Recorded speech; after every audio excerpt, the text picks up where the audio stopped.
Hey guys, it's Danielle with Take Care Mama, and these are my July favorites. I have a little helper down here, so if you hear some cooing, Norma is just saying hi. Okay, let's start with books, shall we? Full disclosure, I am not finished with either of these books, but I'm far enough in to know that I'm obsessed. These are from the library, so I'm just covering up my library, but this is City of Girls by Elizabeth Gilbert.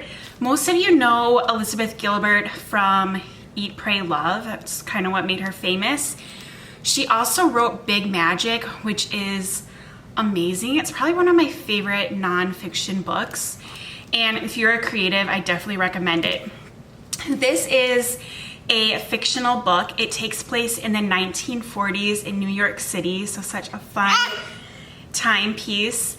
And it chronicles like the lives of showgirls, like really promiscuous showgirls. It's a really juicy, scandalous book, I guess.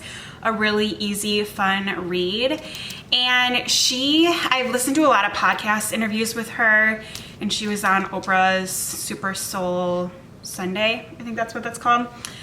She researched this book years ago, but it just came out now because she put the project on hold when her partner was diagnosed with terminal cancer. And so the reason why I say that, it's just really interesting that it came out now in the wake of the Me Too movement. When I was growing up, I was kind of taught that I needed to protect my sexual purity and be a nice girl and be meek, and boys would like me and that was okay, but I had to like protect myself because I didn't want to become dirty or unclean or tainted. And we didn't talk a lot about consent, surely a little bit, but not a lot. And then the Me Too movement really brought consent to the forefront of the American dialogue, which was amazing. And now this book is not about purity, obviously, and it's not about consent. It's about female sexual desire and promiscuity, and kind of the idea that you can be a good person without being a good girl. And it's just a really fun read. The second book is nonfiction. You guys might know I always like to read fiction and nonfiction together. And this is called The Conscious Parent. And I have been loving this author. I've been following her for a couple years on different interviews that she has done. And I finally got this from my library, and oh, I think everyone should read this book. I kind of want to lead a book study on this. Comment below if that would ever interest you to do something like that together. But just talking about how each child is different and we need to let them be who they are and let go of our ego and parent them how they need to be parented, to let go of expectations of who they are and how we parent. I knew this before, but this book really brought it up again and cemented it. And that is the fact that the thing that I don't like most about myself is my anxiety and my short temper. I don't know if temper is the right word, but I kind of have a short temper, short fuse. And I have anxiety, and I don't like that about myself. And the moment I found out James, my 6-year-old who has ADHD, sensory processing disorder, and anxiety, bless you, the moment I found out that he had that was really difficult for me because that wasn't my plan for him. My plan was that he would be mentally well and outgoing and not shy and even-tempered. And when I found out that he was not that, it was a hard pill to swallow. And when he has meltdowns, I get triggered really easily. And this book reminded me that it's because it's triggering something that I don't like about myself. And it's more about me and how I react than to his behavior. So good. Speaking of triggers, Tanya from Project Happy Home and I have a video coming out pretty soon, maybe in a couple weeks, about how our children trigger us.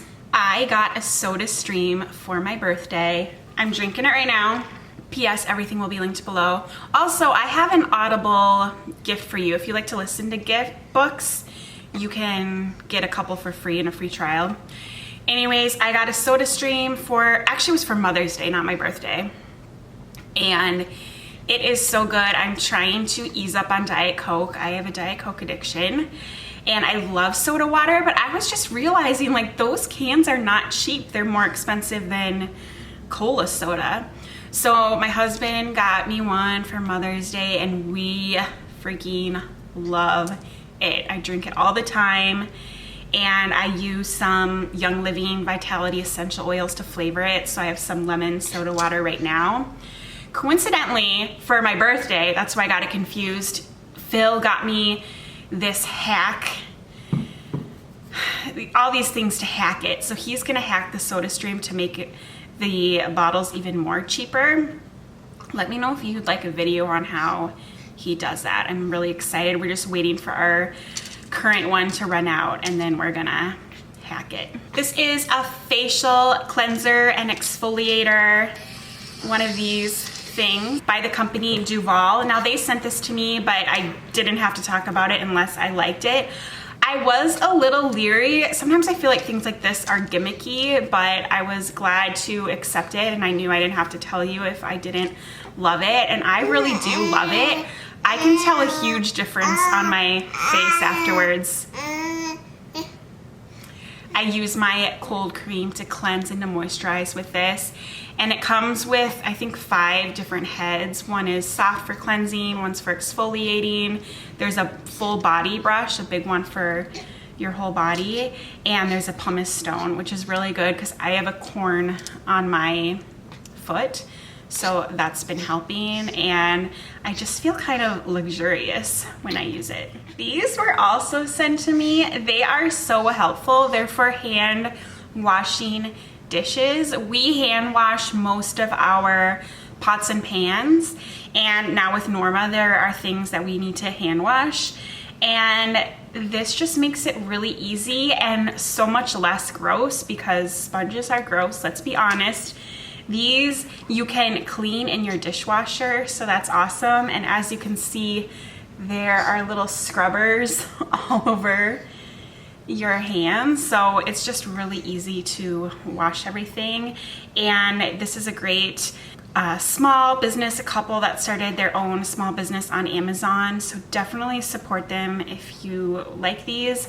They are also a vegan couple, which I think is really cool.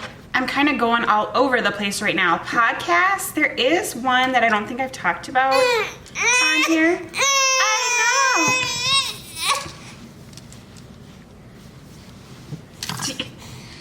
I think she wants to be on camera. And that is Soul CEO by Lindsey Mingo. I've been listening to her for a few months. I found her from actually Love Meg. She is Love Meg's life coach. And Love Meg talked about her. I found her. I binge watched every single Excuse You podcast episode.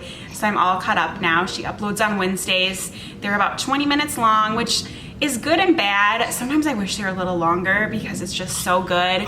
So she is like a life and business coach and deals a lot with spirituality and law of attraction. And so if you like that kind of stuff, you will love Lindsey Mingo. And I'll also leave her Instagram handle because she does really good content on her Instagram. TV, I finally started watching Dead to Me on Netflix. Tamala D convinced me to try that out. It is really good. It reminds me of The Desperate Housewives, which is one of my favorite all-time shows. I wish that was still on Netflix because sometimes I want to revisit that one. But anyways, it's just that dark humor, and it's about a woman whose husband dies suddenly and she meets a friend to help her grieve and just all the things she deals with. So it's really heavy stuff, but it's definitely like a dark comedy. Of course, I'm watching Bravo. I'm kind of disappointed with Bravo lately. Let me know if you agree. I didn't love the Beverly Hills season this year. I was so sick of Puppygate. Yeah, we're over Puppygate over here. So let me know if you have any show recommendations for me. I definitely need a show. I really like, obviously, dark humor. I love everything on Bravo, although I'm a little disappointed. And kind of maybe my favorite kind is true crime stuff, like a docu-series. I love docu-series. So if you have anything in mind that you're loving right now, be sure to let me know in the comments below. Thank you so much for watching. I hope you have a wonderful day, and until next time, take care, mama. Bye, guys.